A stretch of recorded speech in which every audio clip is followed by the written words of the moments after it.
ideal man in the time of the Greeks, Odysseus very much is, but faithful man, Odysseus very much is not. One of the primary things about motherhood is you're gonna worry about your kids. And this is where I'm going to introduce you to the most important character of this whole story.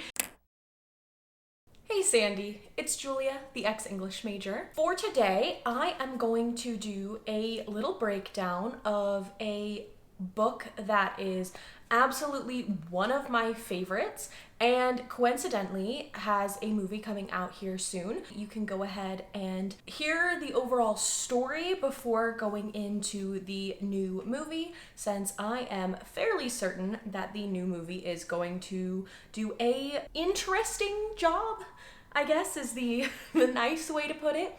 So I'm going to be doing a breakdown of the Odyssey. You might be thinking, hey, Julia, this story is a sequel. Why are you doing the Odyssey before you are doing the Iliad?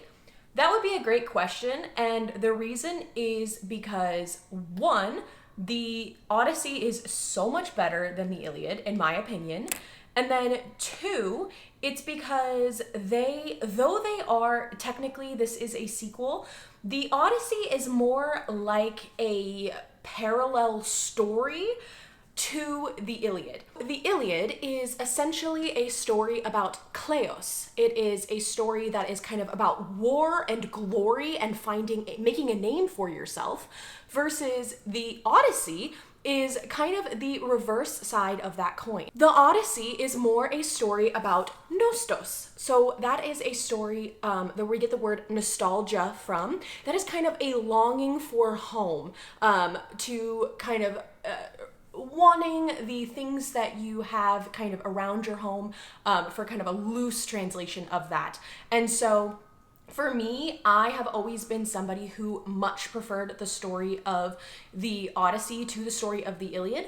I have always kind of liked the focus on personhood and on home and on that longing to return home way more than the Iliad, which is more a story about war and glory, and that is a very compelling tale too, but I feel like the Odyssey is one that typically gets overlooked.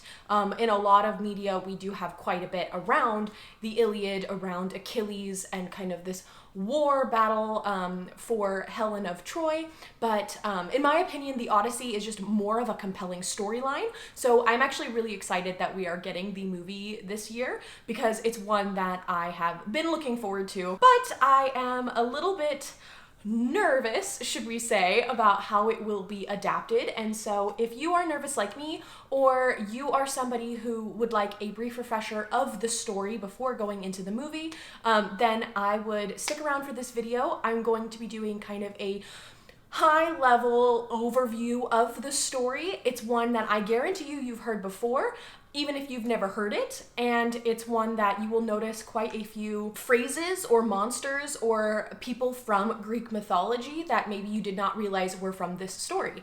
So buckle on up, we will go ahead and get on into this. Again, I'm doing kind of a service level overview. I am not getting into the minutia. This is a very large epic. There are a lot of pieces and a lot of just kind of moments aside where, let's say, gods are talking about other key players, and though those are part of the story, I'm going to kind of gloss over those to mostly focus on the lives of some of our more compelling characters than some of the sidelines. So I will be glossing over quite a bit here. If you want the full in-depth story, definitely would go ahead and recommend reading it for yourself. If you are somebody who likes to have a bit of an idea of where the story is going before picking up something that can be a little difficult to read, this might be helpful. There are a wide array of translations out there. The one that I am most familiar with is the Robert Fagles translation. I have heard that there is a new translation out there that is kind of the first translation done by a woman. I can't think of her name right now, which is horrible. So I'll put it on the screen here. And I've heard that that one is a little bit easier to read than the Robert Fagles translation. I've heard that the language is a little bit more modernized, and it's also a story that is kind of looking at some of the words that were used to describe the women and some of the derogatory words used in those, and that has kind of been ironed out. So though I am much more familiar with the Robert Fagel's tale, and that is the one that I will be telling, if you want a little bit of an easier translation, a little bit more of an updated, modernized translation, I've heard that that one's really good, so you might want to go ahead and give it a try. Anyway, without much further ado, let me go ahead and get into the Odyssey. Andra moi anepe, musa polytropon, hos mala pola. I am not going to read the whole thing in Greek, but I started off with the first line in the Odyssey because it's actually kind of important to know what framing the story is using when we're telling this tale. So the Odyssey, much like the Iliad, is a written down story by Homer that arguably was a tale that was really well known at the time through oral tradition. Ancient Greece, like most civilizations, utilized oral tradition when telling stories. And so the Odyssey, much like the Iliad, would be a story that would have been really well known, really widely heard, and then Homer is simply writing it down. This is something that even before Homer, it is likely that this story was widely known in the zeitgeist and is something that Homer necessarily likely did not make up himself, but he is writing down a well-known tale.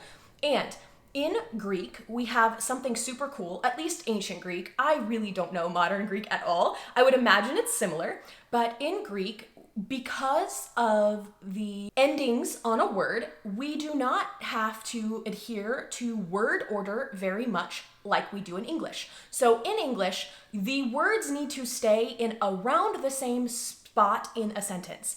I went to the store. In Greek, we have endings that get added to words that tell you what the word is doing in the sentence. So that means that poets or writers in ancient Greek can play with words and word order. And so the first word in a sentence is extremely important and is a way for them to frame the story, telling reader, the listener, what the story is about. So, Andra moi anepe. Andra, the first word, was chosen specifically, and that means man. The fact that Homer put Andra first means that ultimately this is a story about a man. This is a story about what it means to be a man, and specifically it's a story about what it means to be human. So it's super important to kind of keep that in mind when we are listening to this story. In the Iliad, the first word is rage, and that is a story about rage, about war, about anger. This is a story about man, and this is about the fallout after such a big war, and it's about one man's goal to make it back home. So in this story about a man trying to just make it back home to his wife and his son, we start off about halfway through our tale. So I'm going to tell it in the order that it is in the book, and hopefully I can make it pretty clear for you to follow along, but we are starting essentially right in the middle of the story, and we kind of get to branch out from there about backwards and forward in time. So it's not quite a linear story. We start with the teller, the orator, who is asking the muses or the gods of storytelling, of art, of poetry to come and help him tell the tale. When we start this, we kind of know that we are learning about Odysseus, and Odysseus is currently in the thrall, I guess, of Calypso. Calypso is a goddess. She is kind of a minor goddess, and she lives alone on an island. And he has essentially washed up onto her island, and he is, for lack of a better word, being kept in sexual slavery by this goddess. So Odysseus is kind of a war hero. He is somebody who, from the Iliad, was extremely clever. He is not necessarily the most physical fighter. He is that too. He does have strength, he does have prowess, he does well in battle, but his main point is not his strength physically, but more his strength mentally. So it's kind of jarring to see someone who is used to kind of conniving, scheming, using strategy, using his mind first and foremost, kind of broken down and in the claws of a goddess on this island, and it's 10 years after the Trojan War. While he is being held captive on Calypso's island, we also learn about Penelope and Telemachus. Penelope is Odysseus's wife, and Telemachus is his son. Telemachus was an infant when Odysseus left for the Trojan War, and so he now is around age 10, and he has never grown up knowing his father. Back at home, Penelope and Telemachus are in a little bit of strife, so to say, because we have a group of suitors who are all vying for Penelope's hand. At home, Odysseus and Penelope are essentially king and queen of Ithaca, and now the suitors are all vying for Penelope's hand and also rule of this island. She is essentially a means to an end, and she is doing her absolute best to keep all of these suitors at bay, but custom kind of dictates how she has to act. She has to act with hospitality. In ancient Greece and in a lot of these cultures, specifically kind of in the Mediterranean and also kind of North Africa, Middle East, there is a extreme importance put upon hospitality, and there are very, very strict social codes that you have to adhere by in being a good host or a good hostess. So even though these suitors are absolutely behaving completely vilely, they are eating up all of her food, they are trashing her house, they are attacking her servants, and some servants have to give in to the suitors and some kind of push against them, but she has to keep to the social code of being a good hostess while she is trying to thwart these plans and keep the throne empty for her husband to return. Even though it's been 10 years and there is no real indication that he is alive, there also is no indication that he has died, and so she is trying to keep his seat empty and not filled by one of the suitors in order to allow him to come home and rule in his rightful place. She also has to kind of use her own kind of tenacity to keep these suitors at bay, because she can't quite come out and attack them, she can't quite come out and try to oust them, and also there is no real proof that he is still alive, and ultimately if he has died as a queen, as a woman, she needs to protect her people, and she ultimately needs to ensure that there is a ruler on the throne. She is hoping that it will be Telemachus, but he is still a child. So while she is dealing with these suitors, Penelope, much like Odysseus, is also known for her mind, for her intellect, and for her mental prowess. These two are extremely evenly matched. And so just like her husband, she too knows how to kind of game the system, knows how to get what she wants. And one of the things that she has done is she, being a good hostess, says to the suitors, I would love to marry one of you. However, first I need to make sure that things are ready for my elderly father-in-law, Odysseus's father, Laertes, who is getting on in years. So even though he has not died yet, she says, listen, as a wife, as a daughter-in-law, as a queen, as a mother, I have a duty to my family, and one of those duties is to prepare Laertes for when he does die. So she is going to weave him a burial shroud, and she tells the suitors, listen, once I've done my duty, once I've made this shroud, I will pick one of you to marry.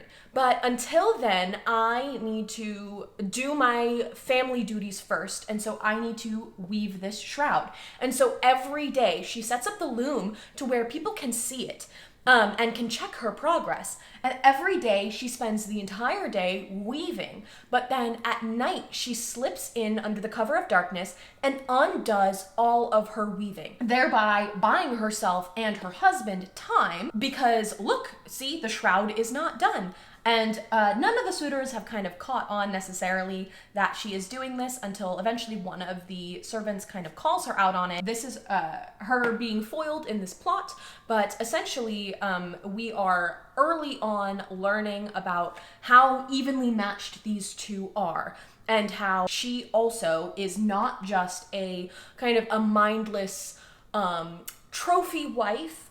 She is just as smart as Odysseus, and he has married her for her intellect, and that is something that does come on into the story. But for now, she is using kind of her brains to hold the seat open and hope that her husband will return. Now, this is the beginning of what tends to happen quite a lot in this story, where a god or goddess takes the form of someone else to meddle in the story.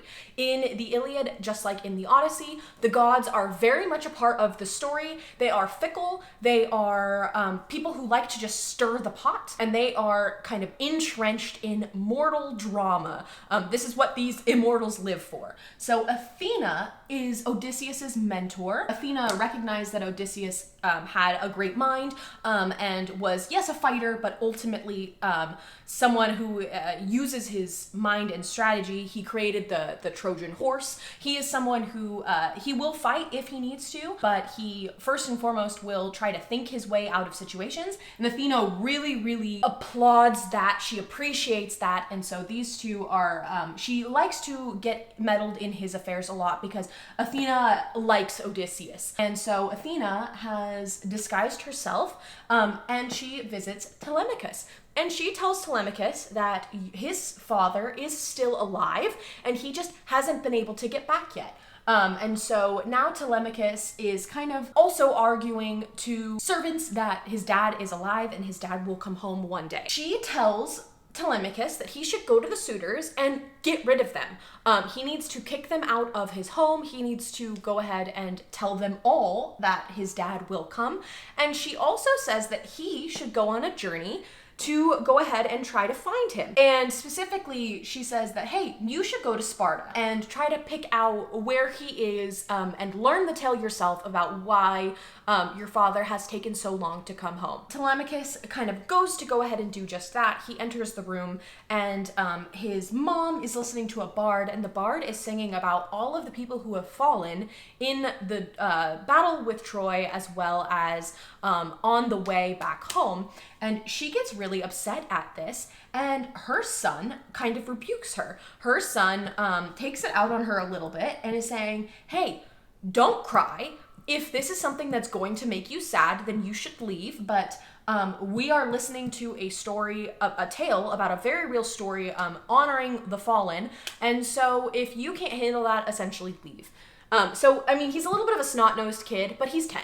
And so keep that in mind. He is young, but he is starting to kind of take his place and be what he believes a man should be, which is someone who listens to history and whether it's good or bad, and to kind of listen in and take knowledge from history. Now, just like the goddess Athena told Telemachus to, he goes to the suitors and he tells them to kind of get out of Dodge, to scram.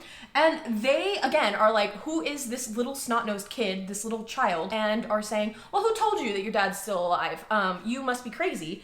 And he does not tell them that it was Athena, that it was a goddess in disguise. He only tells them that it is a friend of his dad. In book 2, in chapter 2, but book 2, we have kind of the assembly with the group of suitors, and we have more of different people talking about if Odysseus is alive or not, the reasons that Penelope should pick a suitor. I'm kind of speed running through it a little bit, but there is a large assembly where we as the reader get a little bit of context about what's happening, things that I told you earlier. Kind of by the end of it, the suitors have talked about Penelope and her plots, and it's pretty clear that Telemachus is not really getting through to them about how they should leave. Essentially, there is a little bit of a fight that breaks out. At the end of it, Telemachus decides that he is going to take the goddess's advice, and he is going to travel on his around to the nearby islands, to nearby kingdoms,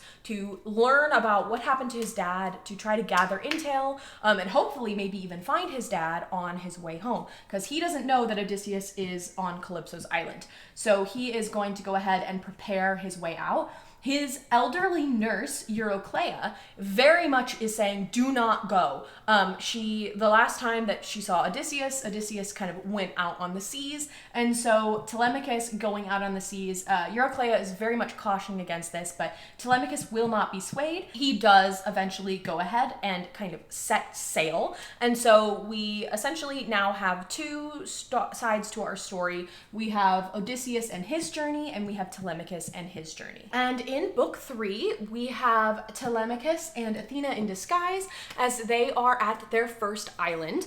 They are at the island of Pylos. So while Telemachus is there, he goes ahead and witnesses kind of this big sacrifice to Poseidon of these bulls. And so Pylos, very much like a lot of the other Greek islands, is observing the rites due to the gods, and they are sacrificing to Poseidon, god of the sea. While he's there, Telemachus, again, he's a kid and he's not used to public speaking, but he knows he needs to speak to the king Nestor.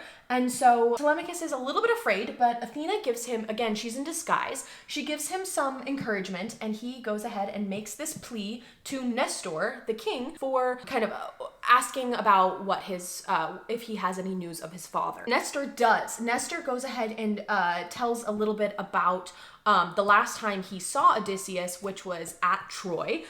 He goes ahead and talks about the fall of Troy and this big fight between Menelaus and Agamemnon. I'm going to kind of speed run it a little bit, but this is a story that we had heard earlier. In the very beginning, we had the gods arguing about some of these brothers and the killing of suitors. I kind of brushed past it because, again, I'm mostly focusing on the main storyline, but Nestor goes ahead and he tells a tale that sounds familiar to us as the reader. And Nestor then tells him how there were essentially two groups that split off after the fall of Troy. Menelaus and his group decided they were going to sail back immediately. Right after the fall, they were going to go back, and Agamemnon stayed a little bit behind. And at first, Odysseus and his crew were going with Menelaus and were going to go home immediately. But then after a little bit, they started sailing. Odysseus changed his mind and said, actually, we should turn back to go with the other group. And so that is essentially the last that Nestor has heard of Odysseus, was him turning around and going back to travel with the second group. So already we kind of see Odysseus and his crew setting their own path a little bit, and maybe not being in the comforts of a larger group, especially if he didn't quite make it to set sail with that second wave of fighters coming home. We learn a little bit about the fate of Agamemnon and Menelaus and all that. Again, I'm brushing past it, but Nestor, after hearing about Telemachus and meeting Telemachus and seeing how desperately this child wants his father back, he says, hey, I am going to send my own son and his crew to come and help you. And so now we have Pisistratus, who is going to be kind of joining Telemachus on his journey to kind of these other islands. And so we get to see Telemachus kind of making allies already, even just as a young kid, and seeing how a lot of people are coming together, honestly, under this kind of child's leadership in the plight to find his dad. In chapter 4, Telemachus and his new crew then decide that they are going to go to Sparta. And at Sparta, we have Menelaus and his wife, Helen. Now remember, Helen is Helen of Troy, the face that launched 1,000 ships, the most beautiful woman in the world, and essentially the cause of the Trojan War. And so Telemachus thinks that this is going to be a good place to get some more intel. So he goes, and when he visits Menelaus and Helen, he asks them about the last time that they saw his dad and to know if they have any news, if they've seen him, etc. While we're here, these two kind of recount some of the deeds and triumphs of Odysseus while he was in the war. So this is where we as the reader get a bunch of examples of kind of his mental prowess, of him using his mind over his fists when he can, how he's not somebody who is someone who has a problem with getting into fights, but he is never going to be the first one to use brute force in fight. He would much rather think his way out of a situation and only kind of get into physical fights when necessary. And so again, this is a very, very interesting because it's kind of flipping on its head a little bit what I think a lot of readers, modern day readers, imagine being kind of the ideal man, quote unquote. What we are being presented here is that the ideal man, again, this is a story about men and humanity, and one specific man who is kind of the quote unquote ideal, Odysseus. And a lot of modern readers would think that kind of ideal manhood would be kind of your strong, gruff, physical fighter. And what we're learning in this story is that that is not what the ideal man is. The ideal man doesn't shy away from a fight when needed, but he is going to be someone who's more cunning, more smart, and use his brain first and foremost over physical strength. So very, very interesting, and kind of a call out. And in this story, Menelaus and Helen are really highlighting Odysseus's greatest hits and his kind of how his prowess is more than just physical fighting, and it's actually first and foremost his mind. While we are here, we learn that Menelaus and Helen tell Telemachus that last they heard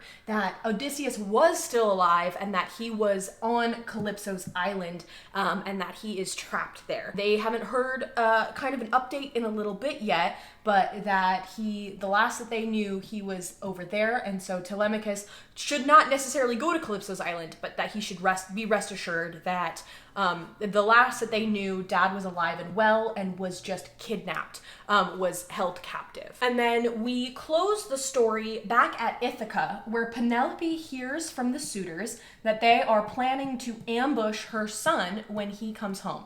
They know that Telemachus has left, and they weren't necessarily worried that he was too much of a threat to any of them ascending to the throne while he was there, because he's just a little snot-nosed kid, but just in case they're going to get rid of him and kill him when he does eventually come home. And so she overhears this plot, and she is nervous. She is worried that not only is she going to lose her husband, because again, she hasn't seen him in years. For all intents and purposes, though she believes he's alive, he could be dead, and now she could be losing her son too. But Athena disguises herself as her sister, as Penelope's sister. And Athena says, don't worry, all will be well, and that the gods will not let any too much harm fall on Telemachus, and so she shouldn't worry too much. But Penelope is a mom. Penelope is going to worry whether or not a goddess, even in disguise, tells her not to be. One of the primary things about motherhood is you're going to worry about your kids, and so she is doing just that, but it does kind of lessen her fears a little bit. We are going to take a little bit of a pivot here in our story, and we are now going to go to Mount Olympus, where the gods are discussing Odysseus, Telemachus, and their fate to kind of see what they should do. Should the gods help Odysseus? Should they help Telemachus? What do we want to do about this? Again, these gods are messy and they like the drama and they like inserting themselves into the drama. So should they save him? Should they reunite them? What do we want to do? Athena makes a very, very impassioned plea to Zeus to send someone to free Odysseus. Poseidon is someone who is very against this. We learn a little bit why later, but Athena wins in her plea, and so Zeus sends Hermes, the messenger god, to Calypso to say that the gods have decided that Odysseus needs to be freed. And when Hermes goes and tells Calypso this, we get a very, very interesting passage where Calypso essentially tears Hermes a new one, saying, what is it about me that means that I can't have what I want? You male gods get to have any woman you want. You don't care about if they're married. You don't care whether or not they like you. You can have whoever you want, whenever you want.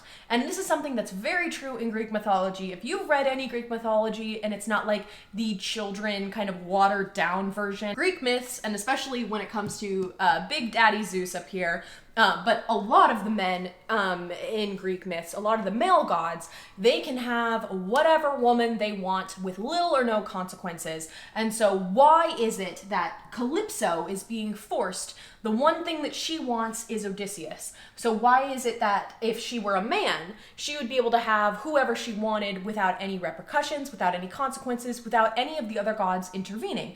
But now, because she is a female minor goddess, the one thing that she wants is Odysseus. She is going to listen to Zeus. Ultimately, he's the king of the gods. She's going to let Odysseus go, but we get a very, very interesting passage where she is kind of discussing, why is it? Is it because I'm a girl? Like, what is it about me specifically that means that I can't have what I want?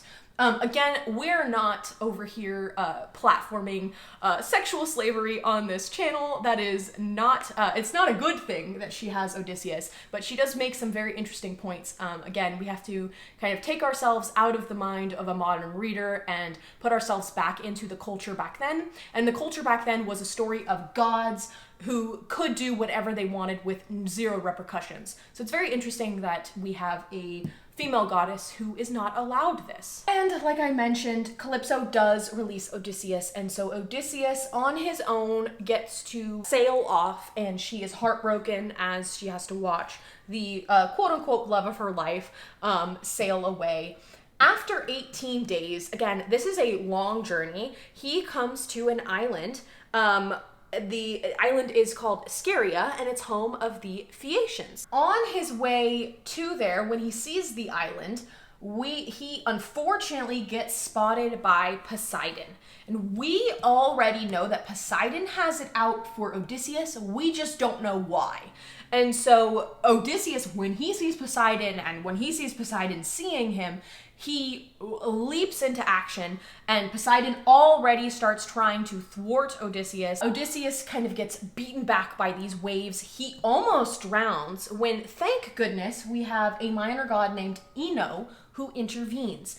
Ino gives Odysseus her veil, and this veil will keep him from drowning, and she essentially just says, you have to give it back to me. So he goes ahead, he puts on this veil, and he finds his way kind of up to a river on the island that was nearby. And so when he does make it safely to this river, he puts the veil back into the ocean for Ino.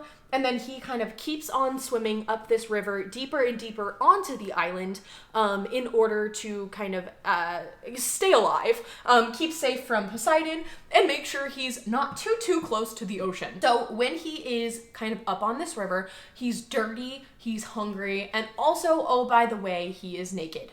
And while he is there, he sees a beautiful woman who is also naked, and her handmaidens who they are playing a game on the side of the river. This is the Princess Nausicaa and her servants. Now, the Princess Nausicaa and her servants are using the river to kind of wash their clothes, and so while they have finished the washing and they are letting them dry, they are amusing themselves. And Nausicaa goes over and she sees Odysseus, and he is a hunk of a man, and she instantly is smitten. And Athena, again, she is meddling in this kind of affair, quote unquote. She sees that Nausicaa is attracted to Odysseus, and she decides to kind of sprinkle her magic and make him look even more appealing. And so Nausicaa goes and she tells Odysseus how to get to the palace, and wouldn't you know it, in a few days, Nausicaa is there's going to be a big multi-day feasts for suitors for her hand, and she kind of wants Odysseus to win. So she is going to go ahead and help him kind of get to the palace, ingratiate himself with her family, and hopefully make it to the banquets, and maybe she would get to marry Odysseus. Again, she doesn't know who he is. And so she goes ahead and she helps him get dressed in some of the clothes that were there drying, and gives him the instructions. Odysseus, again, he's smart, and he is saying, hey, it's not going to look good for a strange man to wander in alone with the princess of this island. So he is going to go ahead and make the journey alone, even though potentially it would be helpful to have kind of a guide, because he doesn't want to ruin her reputation and also put everyone up against him immediately. It's not a good look. Now, when he is on his way, again, Athena makes another appearance. She kind of shrouds him in a bit of a mist, so that way nobody would think twice about him. Nobody is going to get too suspicious to get him safely to the palace. This island is full of people who are generally pretty suspicious of outsiders, and so she wants to make sure that he gets to the palace safely, so she goes ahead and kind of puts the mist to make maybe people look the other way, not inspect him too closely, just to keep him safe while he gets to the palace. He does end up getting to the palace safely, and so when he gets there, she kind of takes the mist away, and Odysseus meets with Alcinous and Arete, who are Nausicaa's parents, King Alcinous, Queen Arete. While they are there, he's a bit of a smooth talker, lets them know that he is kind of a traveler. He's got kind of this air of mystery about him. And Arete is pretty shrewd, she's pretty observant, and she sees that Odysseus is wearing clothes made for her daughter because she weaved them herself.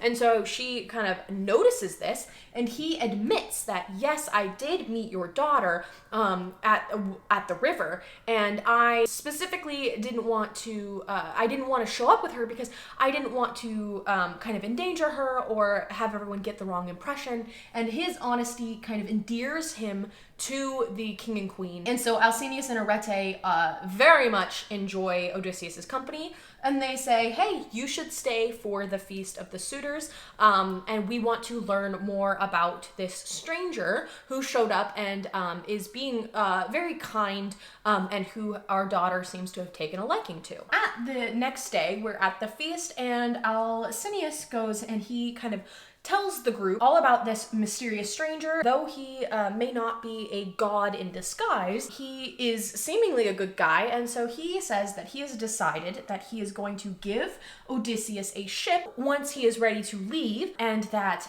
he is going to make sure that he has a ship and he has a crew to get him to where he wants to go. After this proclamation, we do have a bit of a feast. In the feast, there are a lot of games, kind of physical shows of strength. There's also a lot of singing. There is a bard who sings about kind of a fight between a man named Odysseus and legendary war hero Achilles. Everyone is listening in rapt attention to this singer, but Odysseus is listening, and the story is kind of painting him, and the king notices that Odysseus seems very, very affected by this tale. Maybe he's a little too affected, and so he again starts to wonder, who is this strange person? Where has he come from? What is his tale? Now, like I said, at this feast there's a lot of games, and there is one suitor who is looking for Nausicaa's hand, and he challenges Odysseus to some of these games. We've got boxing matches, fights, discus throwing, feats of strength. And Odysseus says no. His name's Broadsea. He tells him he's not going to fight him. And Broadsea goes ahead and kind of ribs Odysseus a little bit and is saying, well, then you must be super weak if you're not going to kind of join in on the fighting. Never one to back down from a challenge when he can't necessarily reason his way out of it. He goes ahead and he does kind of compete against Broadsea. Odysseus wins easily. And so that kind of stops everyone from thinking, oh, maybe he's just a weakling, maybe that's why he's not participating. He has shown the whole court that he is extremely physically strong. He's just not going to be the first one to show off about it, and he's going to maybe not participate in the games anymore. After this, we have another, more feasting, more singing. This one is a song about Aphrodite and Ares and one of their love affairs. Afterwards, Alcinous goes ahead and they give Odysseus a bunch of gifts to take home. So not only is Odysseus going to get a ship and a crew for the courtesy of Alcinous, he has a bunch of gifts from Alcinous and also from Broadsea. The other suitors there, they all are kind of giving him vast displays of wealth. They've kind of seen his physical strength, and so they are honoring him. At part of the party, it's kind of winding down, it's late at night, and the singer is taking requests, and Odysseus decides that he's going to speak up, and he asks the singers to sing about the sack of Troy. And the singer does. It's beautiful. It's one of those songs that everyone seems to be getting into. But again, Odysseus, even though he asked for this song specifically, he's very affected by the story. He's moved to tears, and Alcinous says, kind of, enough is enough. Who are you? Where are you going? Where did you come from? And why are you so affected by these tales, these songs of the Trojan War? In chapter 9, Odysseus goes and he recounts his tale to Alcinous, Arete, Nausicaa, and the group. And so now we finally get kind of the first 10 years, what happened after Troy. The men were kind of plundering, doing all the kind of the pillaging that you do at the end of a successful battle. And they go ahead and they are sailing away. Like we heard, he decides to turn around again to kind of come back into that second wave. And while he was there, they get blown off track. They end up kind of being swept off course by the winds, and they end up at this island city called the Cicones. While they're at that island, his crew kind of gets overwhelmed by greed, and they end up trying to kind of sack and pillage more. And the men turn on them.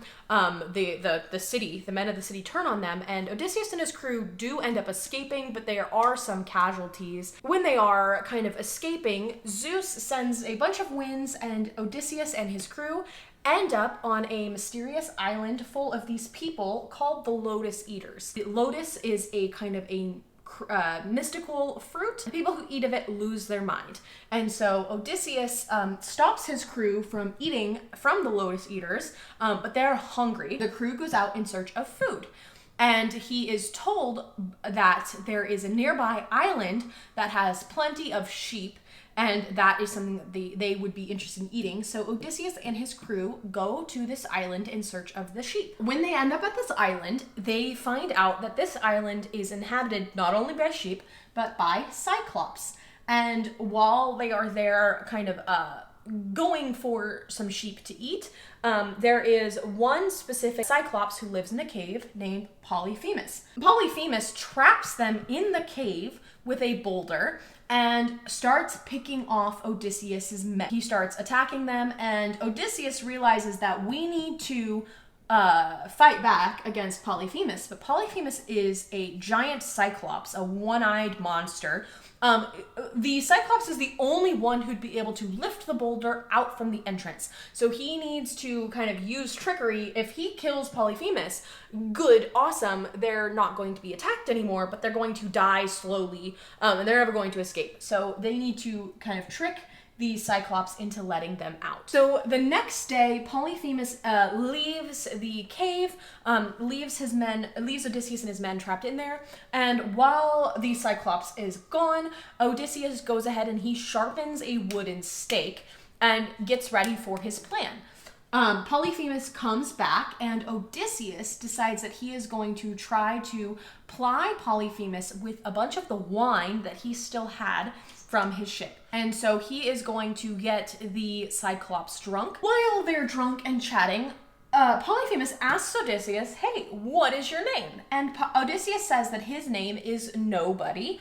And then what he does is he waits for the boulder to be lifted, and then he stabs Polyphemus in his eye, blinding him. Now, this Polyphemus does not take this kindly. He does not take this lying down, and he kicks up a huge fight. Even though he is blind, he is kind of screaming, yelling, and this catches the attention of other Cyclops on the island. And they ask Polyphemus, what's going on? Who's killing you? And Polyphemus says, nobody is killing me, because that's the name that Odysseus gave him.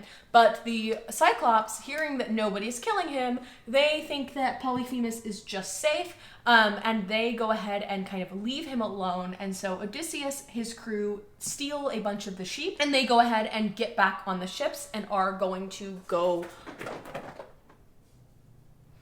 They get back on the ships and they're going to sail away. Odysseus, like I said, he's pretty smart, and he's not somebody who is going to fight first, but I don't know, a lot of my friends are a lot smarter than I am, and something that I love about them, and a lot of very intelligent people, are not always the most humble, rightly so in my opinion sometimes, especially when it comes to my friends who are extremely smart, much smarter than I am.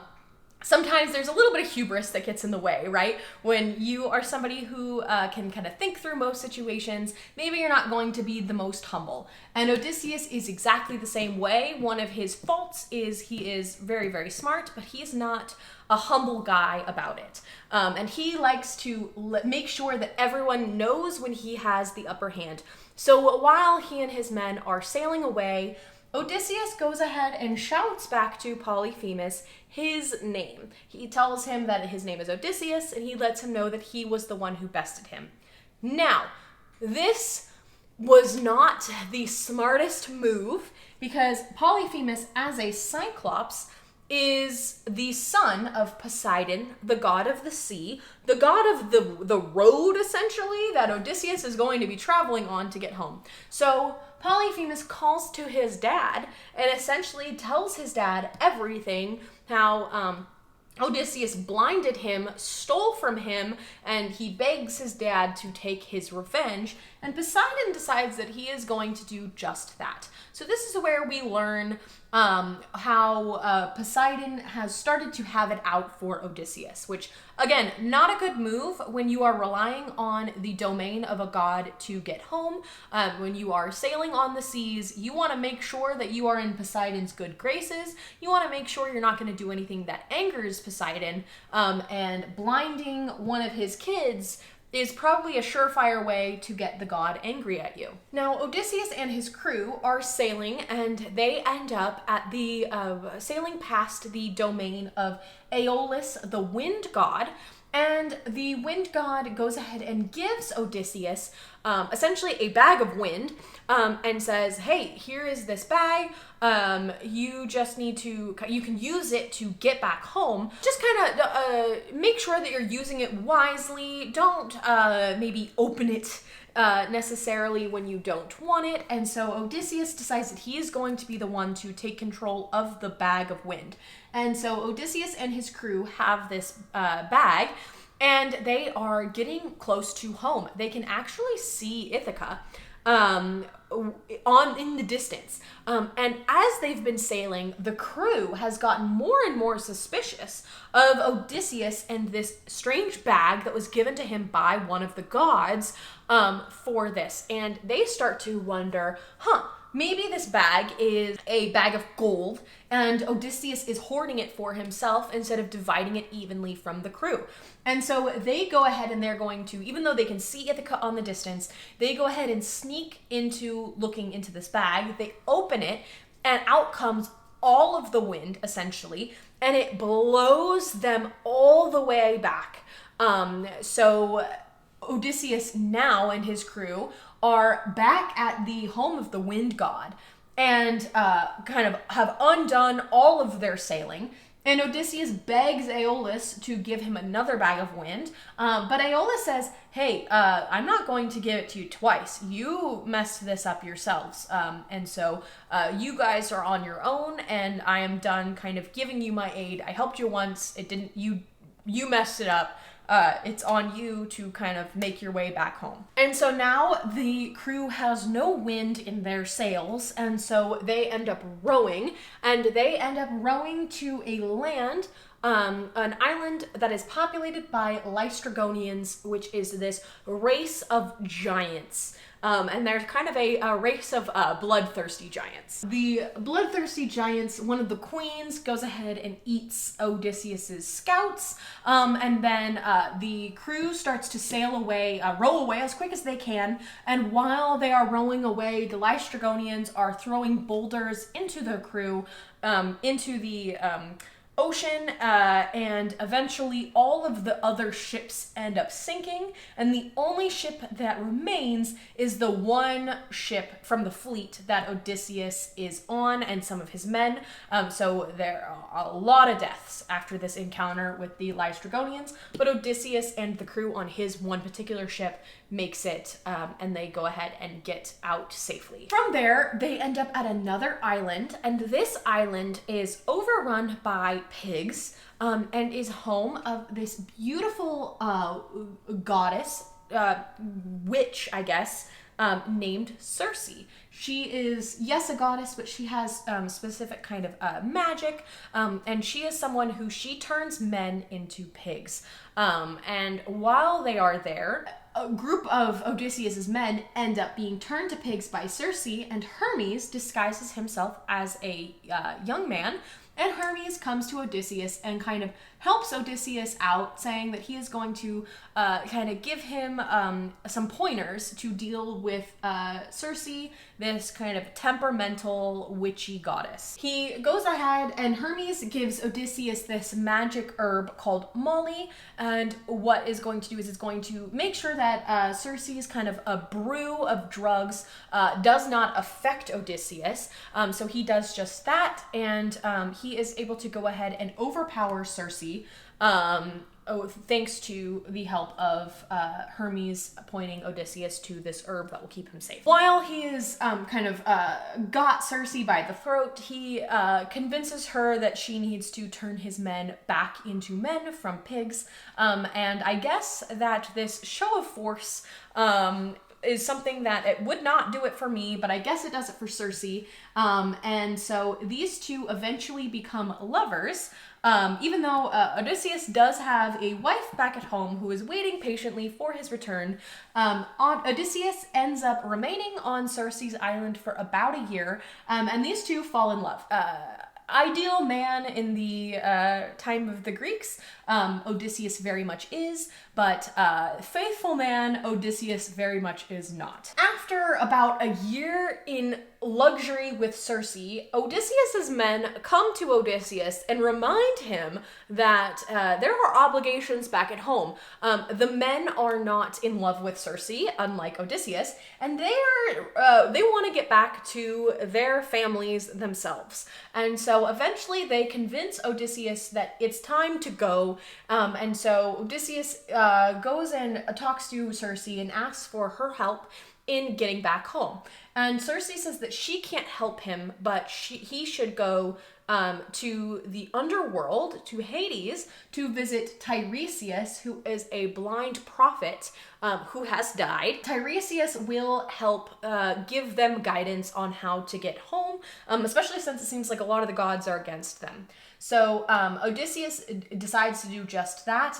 He follows Circe's advice. One of his crewmen dies actually on the way. He ends up falling through a roof from where he was kind of hiding.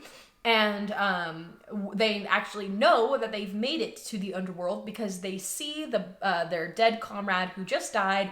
The dead comrade begs them that before they go home, they should bury him properly on Circe's island. Odysseus ventures further into Hades, and he gets a really rough sight. He sees a familiar face that he did not know had died. It's his mom, Anticlea. He didn't know that his mother had died while he was away. His mother died of grief, waiting for her son to return from the war. And so there's a really, really sad exchange where he gets to go ahead and talk to his mother. And then eventually he goes and he talks to Tiresias, and Tiresias tells him the way home, and lets him know that it's going to be fraught with dangers. And he does go ahead and make some prophecies about kind of the journey, and even lets him know that, hey, once he gets home and ends up chasing off the suitors, he's going to need to make yet another journey in order to kind of finally cement his place back home. So even when he gets back to Ithaca, the journey is not going to be done for Odysseus. We also get a bit of a greatest hits of who's who in the underworld. We get a lot of discussions around people who have died in the past. We have Achilles and Patroclus who are there. They are joined together in the underworld. Happy Pride Month. They also are kind of it's a big realm of who's who, and Odysseus kind of skirts past this part in the story. He's kind of having some respect for the dead. Remember, this is a frame story that he's telling Alcinous and Arete and Nausicaa at the dinner. Afterwards, he does go back to Circe's realm.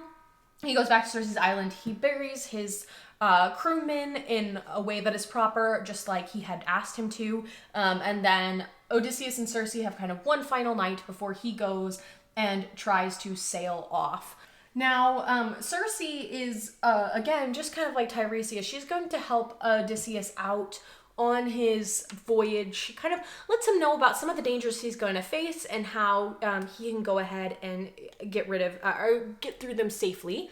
And so while Odysseus goes ahead and sails, he ends up meeting kind of his first obstacle, which is the sirens. The siren is a mythical creature that is half beautiful woman, half bird, and their song is deadly. Their song will lure sailors into their deaths. So Odysseus, at the request of Circe, she says, hey, in order for you and your crew to survive, you need to stop your ears with beeswax so that way you cannot hear their song. And so Odysseus tells his crew to go ahead and put beeswax in their ears. But again, Odysseus, he's not the most humble of the group, and he decides that he wants to know the beautiful song. He wants to be able to hear it and make sure that he lives. And so he orders his crew to tie him to the mast, and so that way Odysseus can go ahead and listen to the song instead of stopping his ears.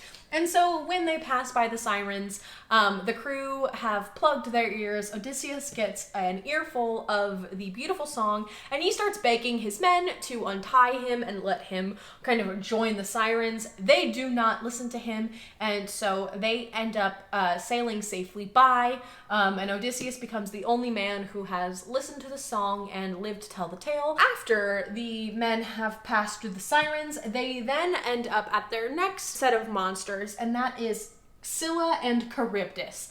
And so Scylla is this multiple-headed monster, and that's kind of on this cliff above them to one side, and then Charybdis is this whirlpool that's on the other side. And so essentially Odysseus and his men are caught between a rock and a hard place of, do we get too close to the whirlpool and end up getting sucked in, or do we get too close to the monster and end up dying that way? And Odysseus has to make a decision, and he decides that they're going to sail close to the cliff, and that it is going to end up sacrificing 6 men to the monster in order to make sure that the rest of them can stay alive. And so Odysseus makes that hard decision, and 6 of his men end up being gobbled up by the monster as they sail past by Scylla, but they end up avoiding Charybdis entirely. And so it is a bit of a metaphor about how a leader needs to choose wisely and sacrifice few sometimes in order to preserve the many. Odysseus ends up, after they have passed Scylla and Charybdis, a few days later, they end up passing by this island of the sun god. And Odysseus has listened to Tiresias and his tale about how there are going to be some dangers, and he wants to avoid this island entirely because he knows that the danger with this island is that there are cows, and if they end up sacrificing one of the cows of the sun god, that is going to endanger their whole lives. And so he wants to avoid it completely, but his men are exhausted. They are kind of disillusioned. Again, they've seen all of these things happen. They've seen this man lead them through dangers. They've seen how he doesn't necessarily give them the full picture, how he has fallen in love with Circe and he kept them there longer. He had to sacrifice 6 people to Scylla. So they are a little bit disillusioned with Odysseus, and they kind of overrule him, and they decide that they are going to end up on this, they're going to rest on this island before continuing. And so Odysseus and his men do just that. They end up on the island, and at first it's fine, but they pretty quickly run out of food. And the cows, the sun cows, start to look really, really tempting to Odysseus's men. So even though Odysseus is begging them to listen to him and not sacrifice them, we have these cows that are looking pretty darn tasty. Odysseus has tried his best to stay awake, but he ends up falling asleep one day, and his men take advantage of him not paying attention, and they go ahead and they sacrifice one of the cows and end up eating it. Odysseus wakes up and is extremely angry, but the damage has been done. And he quickly ushers his men onto his boat. We need to get out of here right away.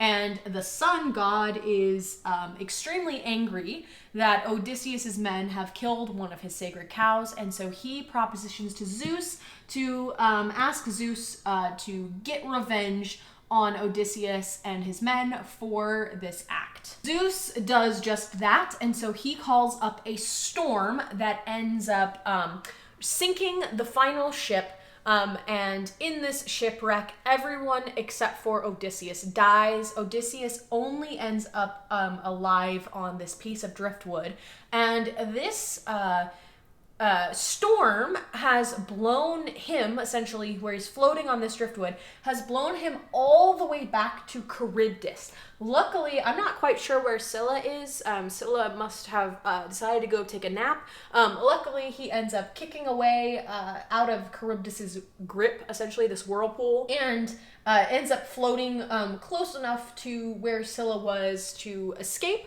and he does not end up eaten by this 6-headed monster. Essentially, this is where we are at the beginning of our story, where he ends up on his piece of driftwood floating all the way to Calypso's island, where she went ahead and took him captive.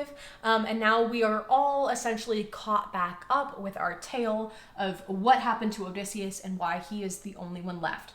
So he has told essentially the Alcinous and Arete all about his journey. Now that we are all caught up in our tale, even more, Odysseus is seen as even more of a hero. And so the next day he gets loaded up with a ship. He gets his new crew, and he has all of his gifts, and he is kind of ready to go to sail back home. Now, Odysseus and his crew end up actually getting back to Ithaca. And Poseidon sees this, and he is not happy. And so Poseidon goes and asks Zeus if he is able to punish the island for aiding kind of his arch enemy Odysseus. Zeus kind of grants Poseidon this power, and so Poseidon goes ahead and he turns the ship into stone. And this makes, even though Odysseus kind of has lived, right, he's in the harbor now, the ship is turned to stone, and this has the crew all decide that he is bad news, that Poseidon has it against Odysseus, and they very much want to stay on Poseidon's good side, and so they abandon Odysseus, even though Odysseus is back in Ithaca, and Odysseus has to kind of disguise himself as a beggar while he is here. So he has made it home, but he has not alerted anyone to his arrival, and his new allies very quickly have kind of left him to fend for himself. Not only is Odysseus not quite recognizable, but he doesn't really realize that he's made it back to Ithaca. Athena has decided that she is going to kind of mess with Odysseus's mind a little bit, and so she has made it to where he cannot recognize where he is. He thinks that the crew has kind of deserted him and left him on a completely unknown island, but Athena comes up to Odysseus disguised as a shepherd. And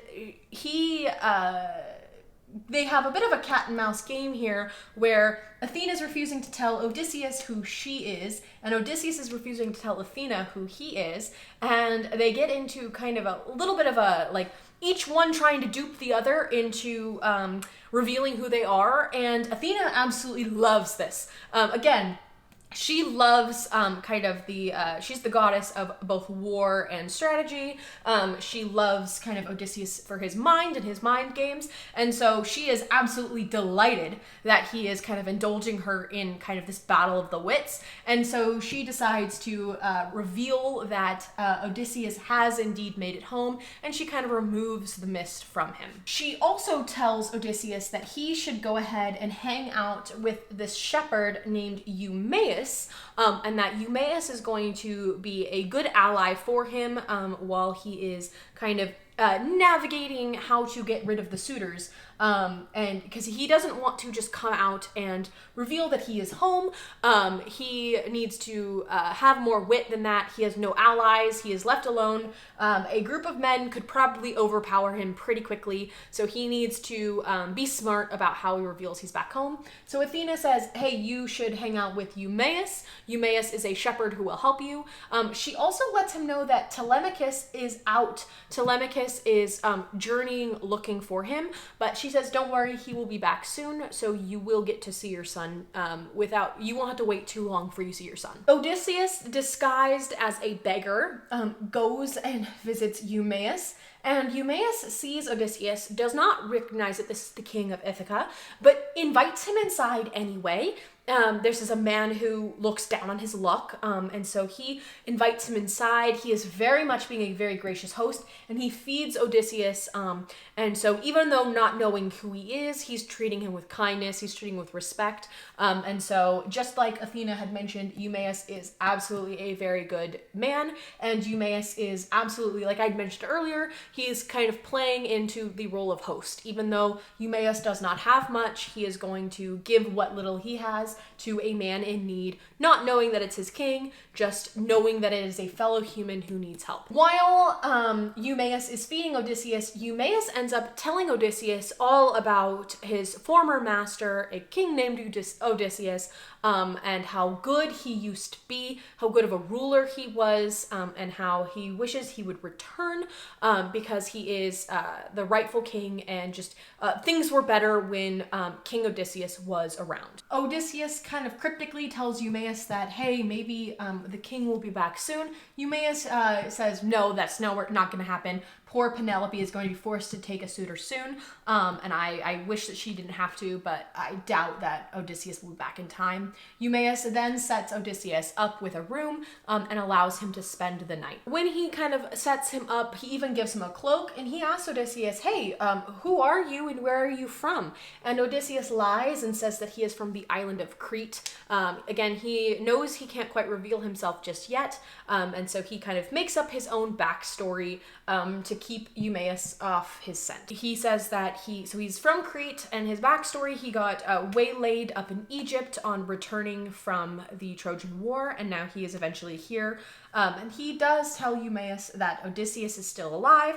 He lets him know that he had heard on his travels that the king was alive and he would be back soon, so do not fret. Athena, having left Odysseus in Eumaeus's capable hands, decides that she is going to go to Sparta to pick up Telemachus and Pisistratus and help bring him home.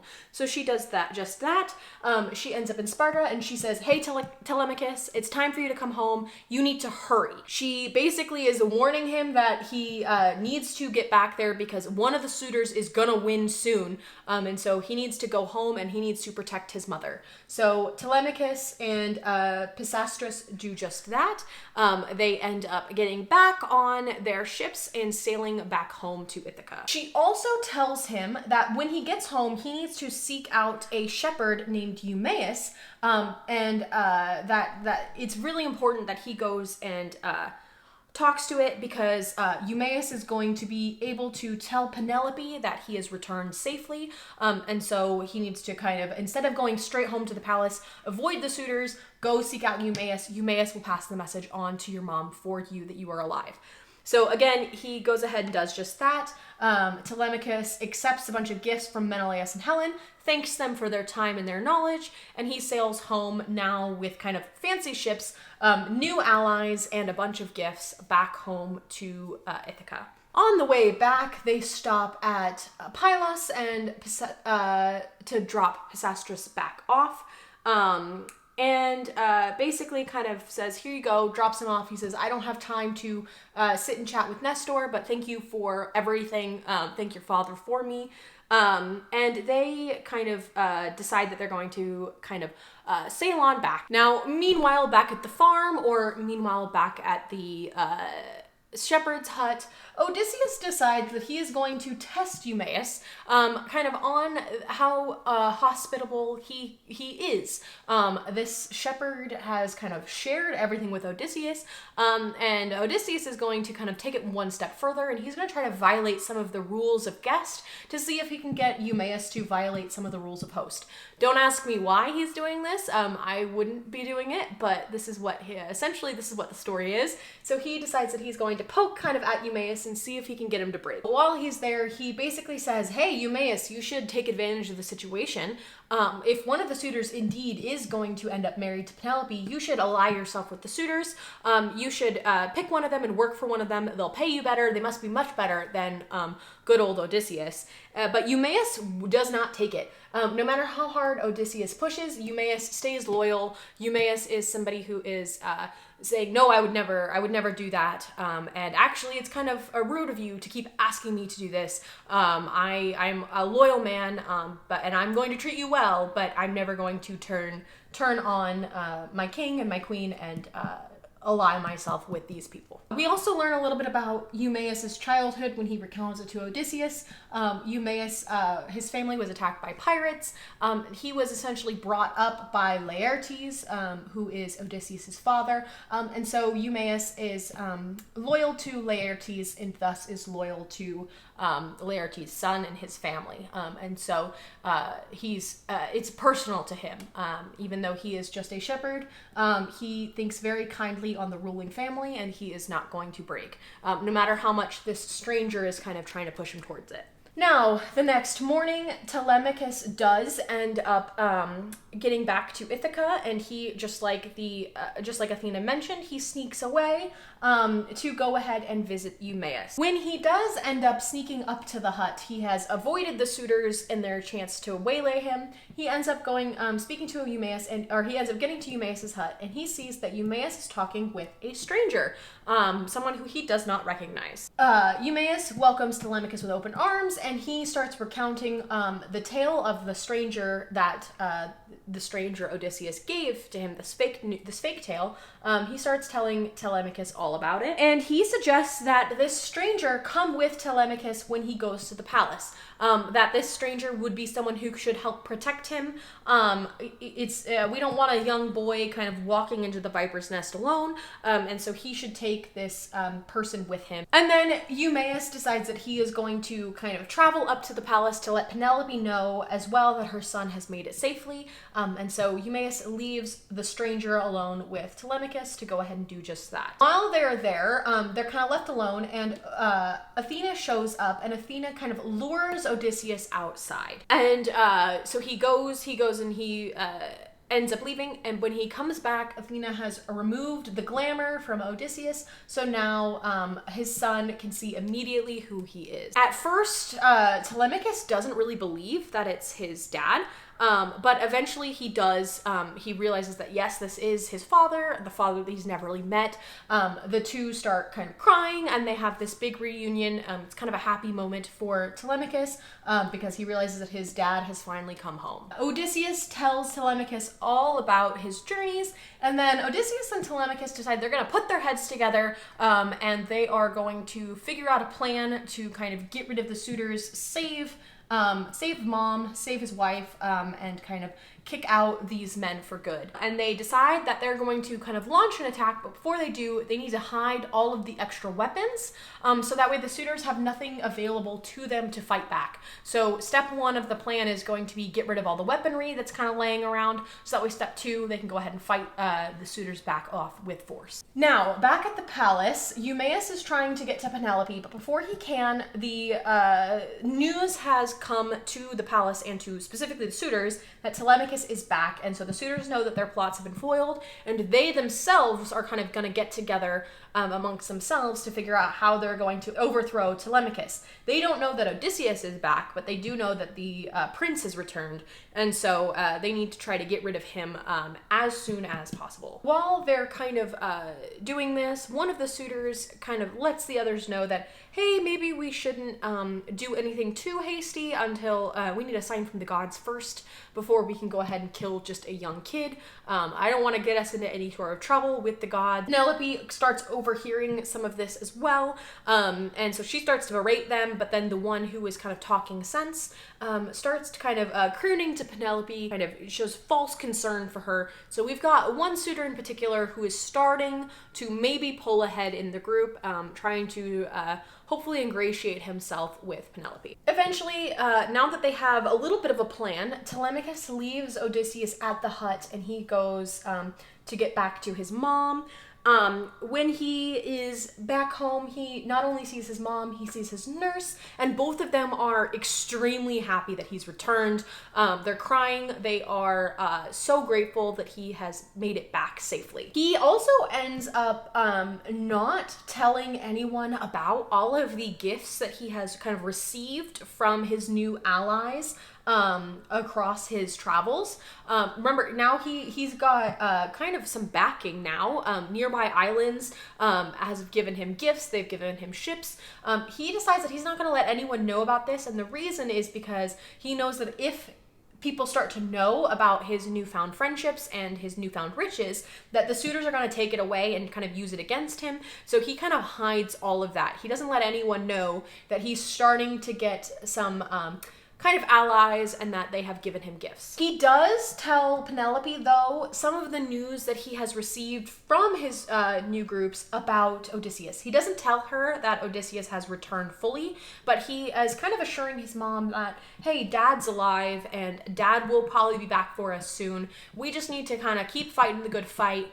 We need to make sure that we keep the suitors at bay, and he'll be home soon, don't worry. We have Eumaeus and Odysseus, who has disguised himself once again. They start to go back to the palace, and this is where I'm going to introduce you to the most important character of this whole story that needs to be in the movie. It gets left out, but Argos is the best character in the whole story. And so I'm going to give Argos the deference that this dog is due. Argos was just a little puppy when Odysseus left. It has now been 20 years. The whole saga has been 20 years in the making. And Argos is now an extremely old dog. And Odysseus sees, when he's with Eumaeus, he sees his old faithful dog completely just laid out beside garbage, has been kind of kicked out. Honestly, I don't know why Penelope hasn't been taking care of the puppy, but Argos sees Odysseus. Even though Odysseus is in disguise, Argos goes ahead and lifts his little head and wags his tail, and is so happy to see his owner has returned safely.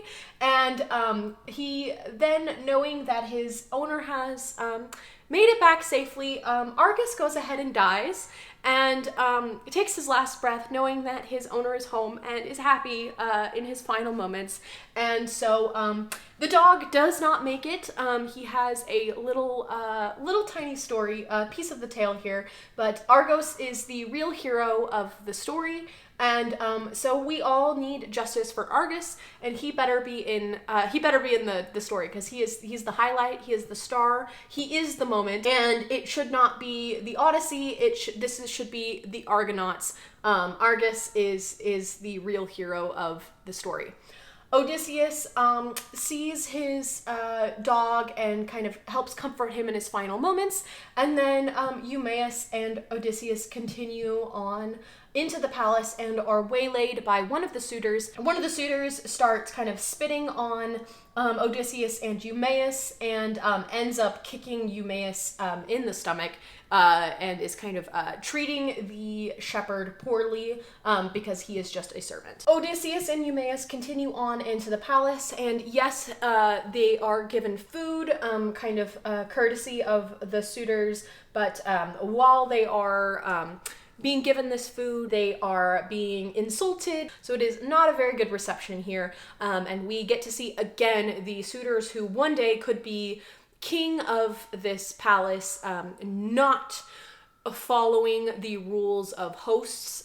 They should be treating the beggar and the servants with respect, and they very much are not. How these people are being treated actually ends up getting back to Penelope, and so Penelope starts hearing about this beggar who is being mocked and abused by the suitors, and she asks for the beggar to be brought to her, so that way she can essentially apologize for the lack of hospitality that's taking place under her roof. When he is kind of being asked to be brought into Penelope's rooms, so that way she can apologize, he is trying to figure out a way to get out of this. He doesn't want the suitors to see him kind of being invited in, kind of invited into the personal chambers of Penelope. So he's kind of trying to think through, as well as Eumaeus realizes that he needs to kind of get back to his flock, and so Eumaeus leaves Telemachus and Odysseus kind of here to figure out next steps. While he's trying to figure out how to get out of seeing Penelope, we do have another beggar who shows up to kind of get food, and the other beggar sees kind of the insults that are being piled on this one stranger, so he challenges the stranger in a fight, and Athena grants him some kind of extra buffing. And so Odysseus beats the other beggar in a fight very, very quickly. The suitors kind of see Odysseus beat this guy very quickly, and so they start cheering. They are loving the entertainment. They start plying Odysseus with food and wine, not knowing who he is, not seeing past his disguise. Odysseus gives one of the suitors who's kind of butting up with him a warning that he should get out of here because he seems like an okay enough guy, and really he should not be around when the true king comes home. So he's kind of given this one suitor who's being relatively kind an out. And the suitor doesn't really take note of this, he's like, nah. And so even though he kind of has a kind of that tickle in the back of his mind that maybe he should listen to this stranger, he decides that he is not going to flee. Kind of getting sick and tired of waiting for this strange man to come and visit her, Penelope decides that she is going to come downstairs and face the suitors herself, and it's Athena kind of puts the idea in her mind. So Penelope then goes on down, and she addresses the room broadly, and she basically says that, hey, as you all know, when Telemachus starts growing facial hair, he will be the king. However, if before then Odysseus has not come home, then I need to go ahead and get remarried. And what she does is she says to the room that, hey, if you guys were really worth your salt, you guys would be giving me gifts. Here I am feeding you. And I'm being the good hostess, but you as a man should be providing for me. And so if you guys knew what you were doing, you would be giving me gifts. Why is it that I'm the one providing for you? So the suitors start kind of falling for Penelope's trap there, and they start giving Penelope a bunch of gifts. She is kind of showered with wealth, and Odysseus decides to kind of take advantage of the merriment, take advantage of the distraction. So he starts telling the servants to kind of keep an eye on Penelope, make sure she's safe, stay with her, things are about to go down. And then while the suitors are kind of distracted, he starts picking fights. The suitors are all kind of drunk now, and so he's deciding he's going to stir the pot a little bit and take advantage of the fact that the suitors are kind of in their cups, so to say, getting a little drunk, getting a little rowdy. And so he starts lighting fires, he starts kind of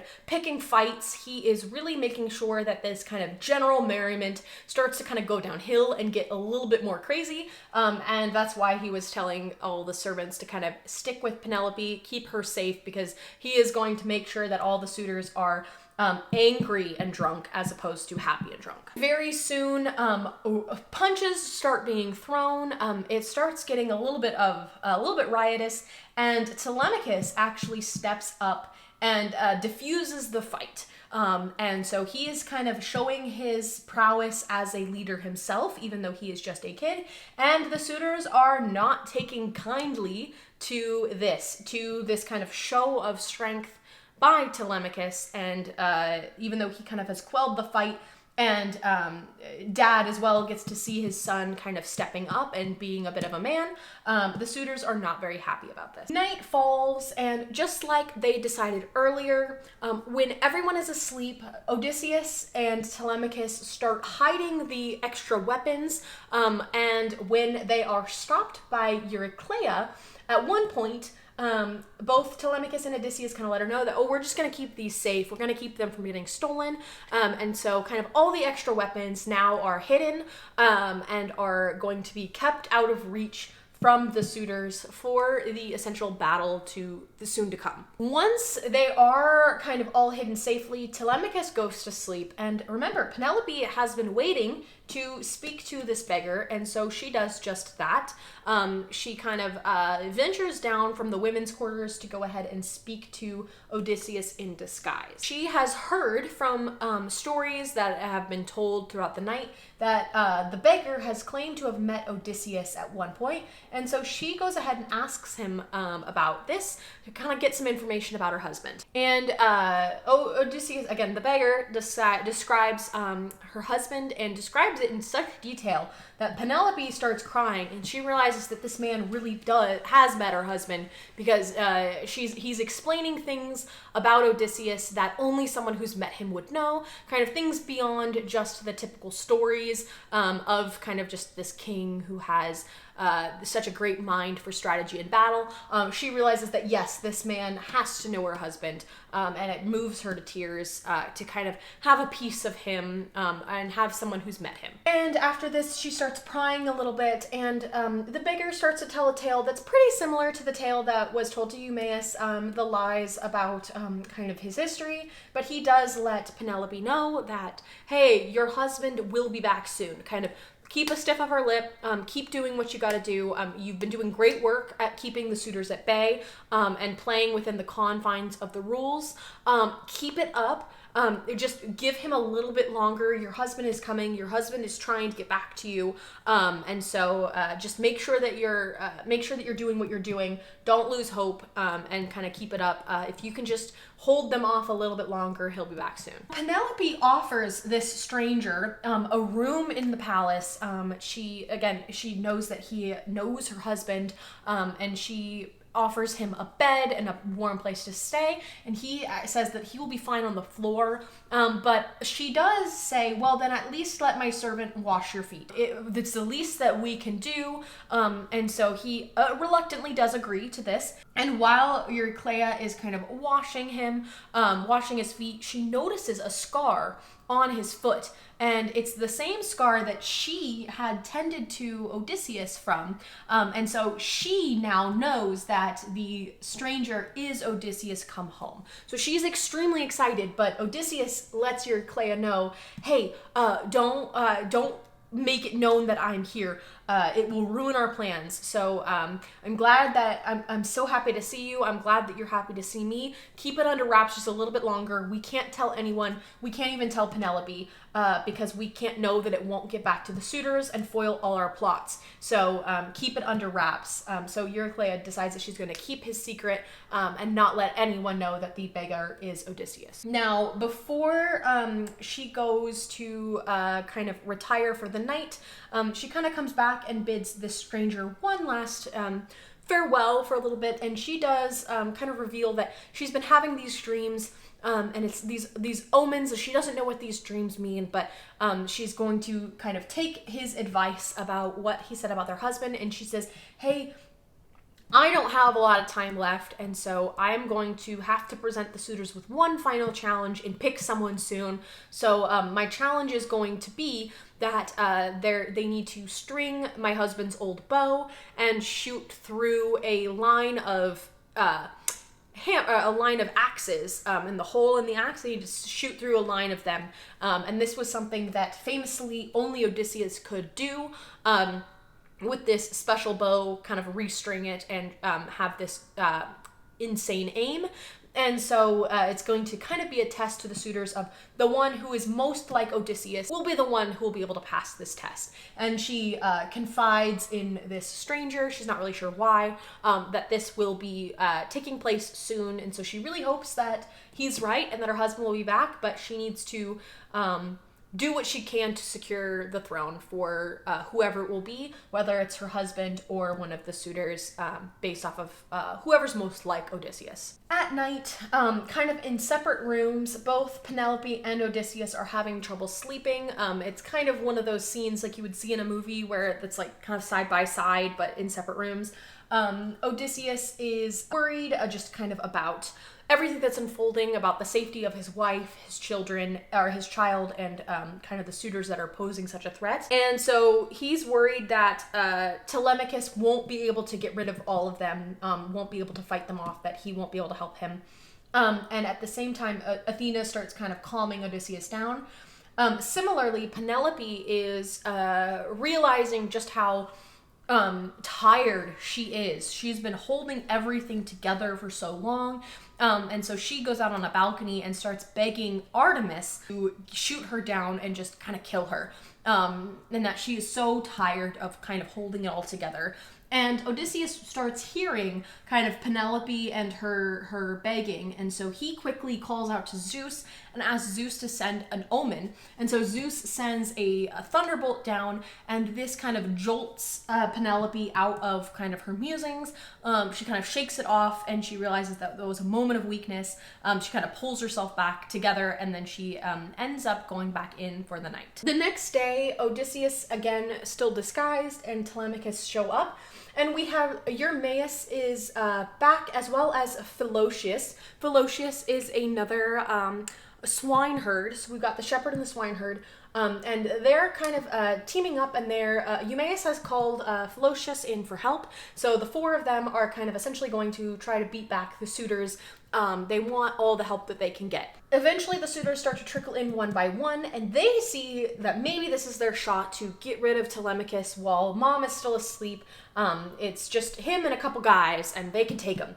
But eventually, one of the suitors sees an omen out the windows and says, hey, it's not time to kill him yet. So they don't quite attack Telemachus just yet, even though it seemed like they were about to. But Athena, knowing what kind of is going to unfold here, starts kind of prying into the minds of the suitors and making them angry, similar to how it was the night before.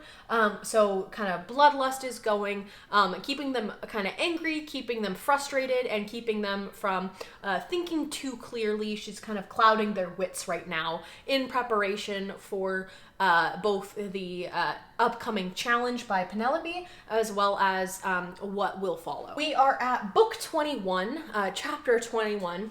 And now Penelope has kind of gotten Odysseus's old bow from the storeroom, and she presents it to the group, and kind of lays up the challenge that she let the beggar know was coming before, where she tells everyone in the room that it's time, and she is going to pick a suitor today. She's going to pick someone, but in order to win her hand, first they need to string up Odysseus's old bow, and then they need to shoot an arrow through the axe heads. And the person who will be able to string the bow and shoot accurately is the one that she is going to marry. And so one by one, the suitors kind of take up the challenge, and so far no one can get the bow strung up. It must be quite a difficult bow. There must be some sort of trick to it that nobody knows, because they can't quite get it. While the suitors are all trying and failing, Odysseus takes Eumaeus and Philocious outside, and he shows them the scar. He reveals himself to them, and so now they know that he is Odysseus and he is returning. He has kind of they've proven their loyalty, and they're going to help him on their plot. Now that he's gotten their help, they kind of go back inside, and the suitors start saying that, hey, this must be impossible. Let's take a break for the day, and we will try again tomorrow to go ahead and string up this bow and win her hand. And one of the suitors specifically is going to, he's really pushing for it to be tomorrow, because he wants to make a sacrifice to the god of archery and hope that he can win his favor. But before we can reliably put a pause on the events, the beggar stands up and says, well, why don't I go ahead and try? And they kind of laugh at this. They're like, oh my goodness, well, if we can't do it, how could this poor beggar man do it? But eventually they relent. And so they pass the beggar the bow. While he is getting handed the bow, we have Philocious and Eumaeus are starting to wise up to what's been put down, and they start putting themselves in line with the exits, where maybe they might be blocking the exits, and maybe they might be convincing some of the loyal servants that it might be time to clear out again slowly while all this is happening. The beggar goes ahead and he picks up the bow and he strings it no problem. And then he not only strings it, but he shoots it and looses it right through all of the arrowheads, essentially finishing the task and very quickly making sure that he is going to be the one who will take Penelope's hand. Before the suitors can even react that this is happening, Odysseus then takes his newly strung arrow and shoots right through one of the suitors' neck, killing him. And so now it is time for a bit of a bloodbath, and we have Odysseus, Telemachus, Eumaeus, and Philocious against the suitors, and I'm not going to get into it, but it is a very long scene. At first, it almost seems like the suitors might win because it's 4 on a lot, but eventually Athena, who's been watching, steps in, and as soon as you have the goddess of battle on your side, the goddess of war on your side, you're gonna win pretty quickly. And so once Athena kind of disguises herself and gets into the battle, it's over pretty quickly, and Odysseus and his crew are named the victors. Now, once the battle is won, Eurycleia decides that she is going to go upstairs, where Penelope, our napping queen, has slept through the whole fight. So she kind of gave them the challenge and then dipped, and she's gonna take a little bit of a nap. And so she wakes up to Eurycleia, letting her know that the fight has won, and that the victor has not only passed her challenge, but dispatched all of the rest of the suitors. Eurycleia, when she's doing this, she reveals that the victor is none other than Odysseus himself. Penelope doesn't believe this, and so she runs downstairs, and she then ends up seeing not only the absolute massacre, but that her son is safe and that this man is home. And even straight up looking at him, she doesn't quite believe that it's her husband. Again, it's been 20 years. He is covered in gore now, and I don't know about you, but like, after 20 years of not seeing someone, and somebody who is scraggly, dressed as a beggar, is coming and claiming to be her husband, she is saying this might be another trick. This might be something that is kind of like a plot. Is this really my husband? And so she is going to have another test, just like how with the suitors she had a test for the one who is most like Odysseus to win. She is going to kind of use her wits and test this man who claims to be her husband. And so she says, hey, if you really are my husband, then I have a task for you. There's a bed that I have and I need it moved. And so you seem like a pretty strong guy. Will you move this bed for me? And this man is absolutely jaw on the floor at this request. Kind of everyone else around her is realizing this isn't that big of a request. She's just asking him to move a bed. But the beggar here starts pleading with her, saying, "How can you ask that of me? That bed was carved out of this olive tree where we met, and so I'd have to cut it down in order to move it. And so why would you ask me that?" And this is the correct answer. Penelope then realizes that the only person who would know about this would be Odysseus, and he's very clearly upset about this. And so she reveals that that was all a test, and that yes, that this is Odysseus, and she's so happy that her husband has finally come home. And not only has he come home, but he is taking care of the suitor problem. Now, you would think that that would be the end of the story, right? The kind of final homecoming, happily ever after. But remember, we are standing in a throne room full of bodies, and full of bodies of all of the wealthy, noble, firstborn sons who were all trying to win Penelope's hand and become king of Ithaca. These aren't nobodies. These are kind of the firstborn and sometimes only son and heir to all of the big families that are kind of in the area. So the fact that they are all dead now is not a good look. And so Penelope realizes that, hey, I'm so glad that my husband is home, first off. Second off, we gotta do something about the bodies, and we have to kind of lay low and make sure that we aren't gonna be attacked, because we probably could have just started a war here. What they're going to do is Odysseus and the fam are going to kind of go off to the nearby farm of Laertes. When Laertes went and retired as king, leaving Odysseus in charge, he now is living the good life as a farmer. And so they're going to kind of go off to the farm, and before they go, they kind of instruct them to, they get rid of the bodies, and then they instruct the harpists, the musicians who are in the palace, to play a happy tune, right? So that way if anyone happens to wander by, they're not gonna, first off, the bodies are gone, so they're not really gonna see a smell, but we need to put on some happy tunes. Everyone's just gonna think, oh, it's a party, and not look too closely, to kind of give the family some time to escape and hide out and lay low for a little bit, so that way they don't kind of get killed in revenge for all of the guys who have just died. We do get kind of an interesting scene now in the kind of beginning of book 24, where we have Hermes, who is kind of taking all of the souls of the suitors into the underworld and kind of ferrying them, and they're all kind of crying, they're all screaming like bats, and so he is, the messenger god is kind of taking their souls into the underworld. So we get kind of a strange little interlude for that. Back once all the suitors' souls have kind of joined all of the who's who of the underworld, and we get some more background on the people who have died and all of the famed Greek heroes who are in death now with the suitors. We have the family going to Laertes' farm. When they get there, Odysseus sees his dad, and his dad is not doing well.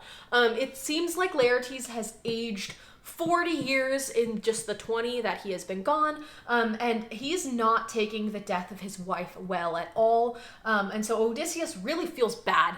He's already felt bad about leaving his family, how he has, but he sees his dad is not in a good way, and so he really feels bad about kind of where his dad is, and kind of the grief that he has made him stew in alone. At first, Laertes is so far gone that he doesn't even realize who his son is, but when he sees just someone coming to him, he starts talking all about his son and how much he misses him, and Odysseus then reveals who he is and throws his arms around Laertes' neck, and it's this big reunion, and Laertes is crying, Odysseus is crying, everyone's crying, but it's kind of father and son rejoining, similar to how father and son had rejoined. Now, while they are in the home of Laertes, while they're eating, while they're rejoicing in this reunion, the goddess Rumor goes and starts spreading the news that all of the suitors have died. They start telling about the massacre. And so one by one, these great families start hearing rumors about their sons' deaths, and so they kind of get thrown up into a frenzy, get into this rage, and they're going to march on Ithaca with their armies to find out if this massacre is true and take revenge on their sons for the lives that were taken from them. Now, there is one particular family that's kind of taking it the worst, and they are really spearheading this, and so they are marching on Ithaca, and they're almost there, and Athena is disguised, and she waylays them, and eventually she kind of fights back with the suitors, or with the suitors' families, and ends up allowing all except for the one family that was kind of causing the most stress to run off. And so now she killed the lead family, but the rest of them kind of get to run off, and this is kind of peace being restored. The bloodlust is kind of quenched. The suitors know that there is a goddess in disguise on the side of Odysseus, and so they decide that they're going to leave them alone. And so now peace is restored, and so Odysseus and his family can kind of come back to Ithaca and rule it, and with no more threat from the suitors. So that is the happily ever after. That is the end of our tale. We have the family reunited once more, and so now it's kind of the closure to kind of the two-part epic of kind of the Battle of Troy and then the journey of a man to get home afterwards. So that's the end of it. Thank you for sticking around with me for as long as you had. Genuinely hope that you end up picking this up and reading it. Even if it's just to read about the dog, definitely pick this one up. There, again, I speed ran through a lot of it.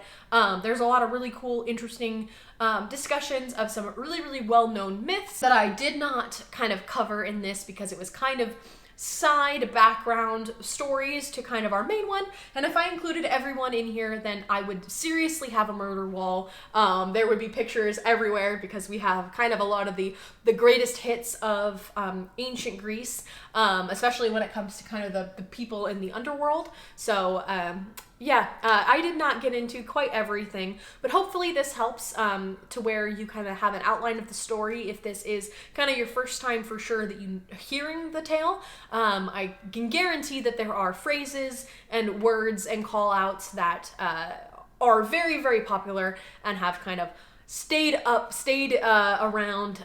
So maybe you had never heard about kind of the whole Scylla and Charybdis. You'd heard it, but you didn't know that it was from this, for example, or Polyphemus and his Nobody. That's another really big one. So maybe you've heard this story without knowing you've heard it, but hopefully you enjoyed it. Hopefully this kind of helps you.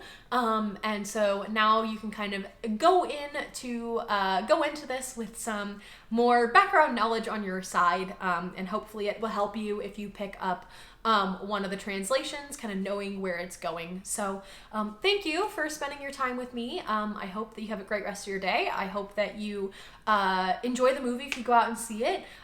If you have a dog, pet your dog for me, pet your cat for me, hug your family, and have a great one.